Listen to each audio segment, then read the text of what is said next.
Hello बच्चों, कैसे हैं? Good morning. आज हम आप लोगों को पास्ट कंटिन्यूअस टेंस के विषय में जानकारी देंगे। टेंस सीरीज का अगला टेंस है पास्ट कंटिन्यूअस, जिसके विषय में आप आज जानकारी प्राप्त करेंगे। पास्ट कंटिन्यूअस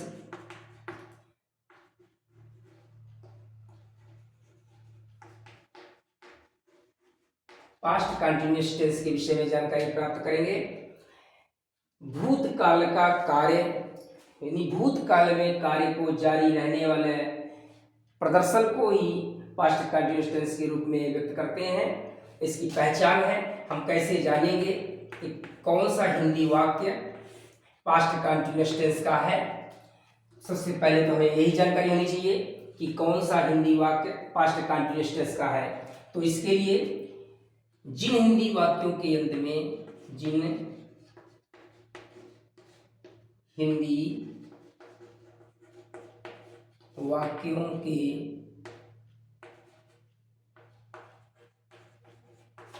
अंत में रहा था, रही थी, रहे थे अथवा हुआ था, हुई थी, हुए थे आदि तरह के शब्द आते हैं, वे वाक्य पास्ट कंटिन्यूअस टेंस के होते हैं। तो जिन हिंदी वाक्यों के अंत में रहा था, रही थी, रहे थे अथवा हुआ था, हुई थी, हुए थे आदि तरह के शब्द आते हैं, वे वाक्य पास्ट कंटिन्यूअस टेंस के होते हैं। जैसे अब हम नियम एक एग्जाम्पल ले लेते हैं। जैसे वह बाजार जा रहा था, तुम खाना खा रहे थे, वह कुर्सी पर बैठा हुआ था। तो इस प्रकार के वाक्य रहा था, रही थी, रहे थे, हुआ था, हुई थी होंगे तो समझ लीजिए कि वो पास्ट कंटिन्यूअस टेंस के वाक्य हैं। अब पास्ट कंटिन्यूअस टेंस के हम ट्रांसलेशन करने के नियम पढ़ेंगे, नियम जानेंगे। नियम, रूल्स। सबसे पहले हम अफर्मेटिव सेंटेंस का लेते हैं, नियम को जानते हैं। अफर्मेटिव सेंटेंस पास्ट कंटिन्यूअस में हेल्पिंग वर्ब के रूप में सिंगुलर नंबर के साथ, सिंगुलर नंबर और आई के साथ हेल्पिंग वर्ब वाज और प्लूरल नंबर के साथ हेल्पिंग वर्ब वेयर का प्रयोग होता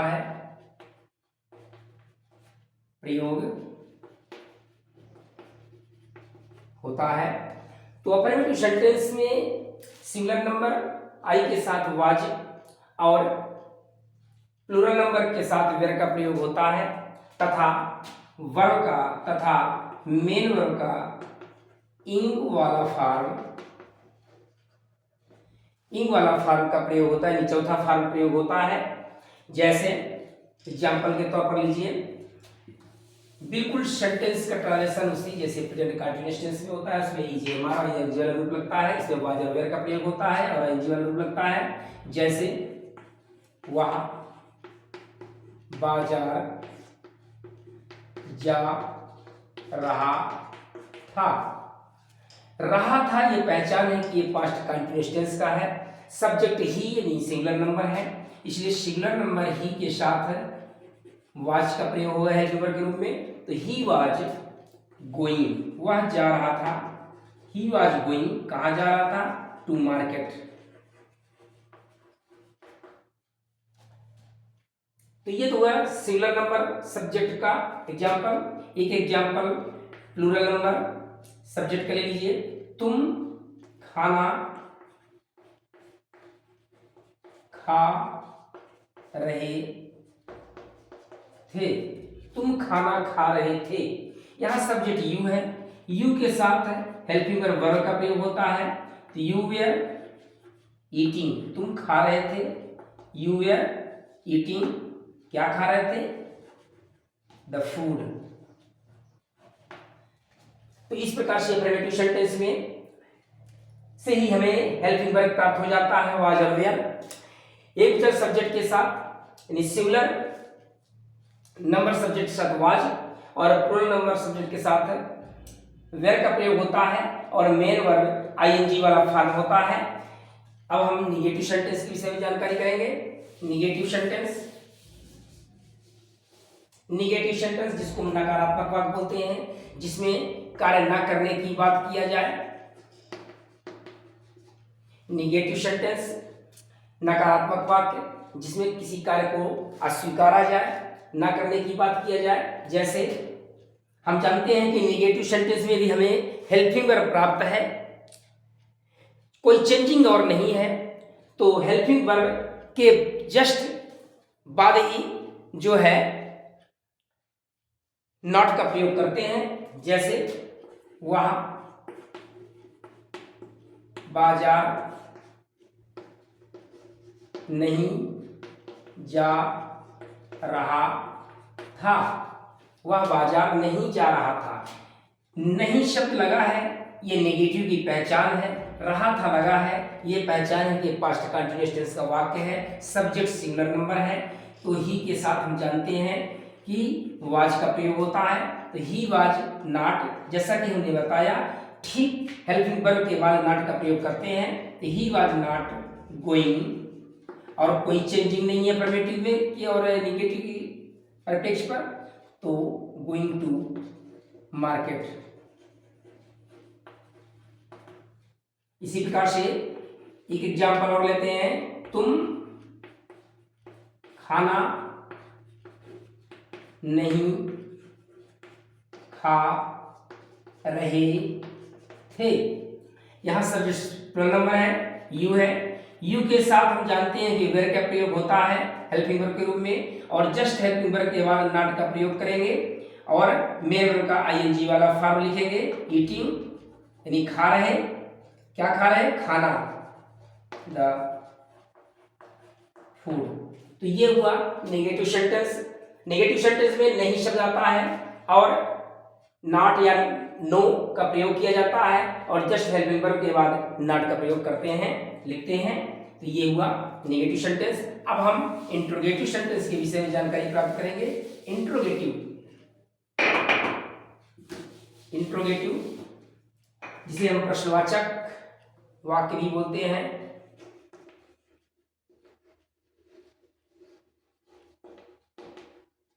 इंट्रोगेटिव सेंटेंस, इंट्रोगेटिव सेंटेंस जिसे हम प्रश्नवाचक वाक्य कहते हैं।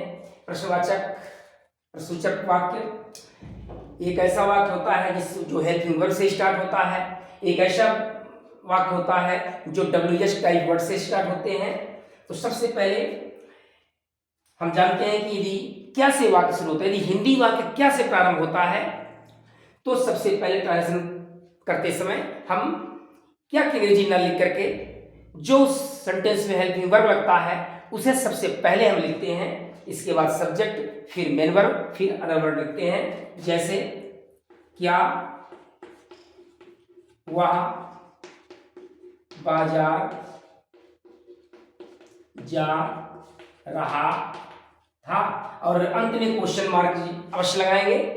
यदि इंट्रोगेटिव सेंटेंस में क्या, कौन, कब, कहाँ, कैसे आदि शब्द आते हैं, WH टाइप वाले वर्ड आते हैं या हेल्पिंग वर्ड से स्टार्ट होने वाले वर्ड आते हैं, तो वहां पर प्रश्नवाचक चिन्ह जरूर लगता है।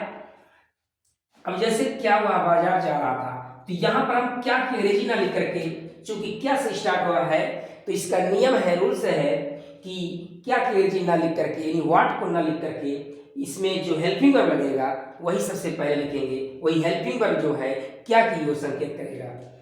तो यहाँ पर हम जान रहे हैं कि एक सिंगुलर नंबर सब्जेक्ट है और सिंगुलर नंबर सब्जेक्ट के साथ वाज का प्रयोग होगा, अर्थात सबसे पहले हम वाज लिखेंगे, इसके बाद सब्जेक्ट ही लिखेंगे, फिर मेन वर्ब लिखेंगे गोइंग, इसके बाद ऑब्जेक्ट लिखेंगे और क्वेश्चन मार्क लगाएंगे। तो क्या हुआ, बाजार जा रहा था, was he going to market. एक एग्जांपल और लेते हैं, क्या तुम खाना खा रहे थे, सॉरी, क्या तुम खाना खा रहे थे। यहां भी क्या से वाक्य स्टार्ट हुआ है, लेकिन सब्जेक्ट बदला हुआ है, प्लूरल नंबर सब्जेक्ट है, तो यू के साथ चूंकि वेयर का प्रयोग होगा, इसलिए अनुवाद करते समय सबसे पहले हम वेयर लिखेंगे। Were you eating the food. तो ये हुआ। एक एग्जाम्पल और लेते हैं जो WH टाइप वर्ड से स्टार्ट होगा। अब उसके लिए क्या किया जाता है, उसके लिए आप जानते हैं कि जब हिंदी वाक्य में क्या, कौन, कब, कहाँ, कैसे, कितने वाक्य के मध्य में हो, यानी सब्जेक्ट के बाद हो, तो ट्रांसलेशन करते समय, अनुवाद करते समय सबसे पहले हमें उस प्रश्न सूचक शब्द क्या, कौन, कब, कहाँ, कैसे, कितने की अंग्रेजी लिखा जाता है। इसके बाद का ट्रांसलेशन का नियम वही है क्या से शुरू होने वाले, जैसे तुम क्या खा रहे थे। रहे थे ये पहचान है, ये पास्ट कंटीन्यूअस टेंस का वाक्य है। क्या शब्द लगा हुआ है, ये पहचान है कि इंट्रोगेटिव सेंटेंस है। क्या शब्द मध्य में है, तो यह इसका पहचान है कि WH टाइप से स्टार्ट होने वाले शब्द का ट्रांसलेशन के रूप है। तो इसका अनुवाद होगा सबसे पहले, चूंकि ये क्या सब्जेक्ट के बाद अर्थात सेंटेंस के मध्य में है, इसलिए सबसे पहले क्या की अंग्रेजी व्हाट लिखेंगे ट्रांसलेशन करते समय। अब बाकी नियम वही है, क्या तुम खा रहे थे, क्या तुम खा रहे थे, तो सब्जेक्ट यू है, यू के साथ वेयर आएगा, were you eating, were you eating. अब तुम क्या खा रहे थे, इसका ट्रांसलेशन है व्हाट वेयर यू ईटिंग। तुम क्या खा रहे थे, व्हाट वेयर यू ईटिंग। तो ये हुआ पास्ट कंटीन्यूअस टेंस के ट्रांसलेशन के नियम। आशा करता हूं डियर स्टूडेंट्स आप लोगों को समझ में आया होगा। तो टेंस के सीरीज में आज हमने पास्ट कंटीन्यूअस टेंस के विषय में जानकारी प्राप्त किया। नेक्स्ट डे अगली वीडियो में हम फ्यूचर कंटीन्यूअस के विषय में जानकारी प्राप्त करेंगे। तब तक के लिए धन्यवाद बच्चों।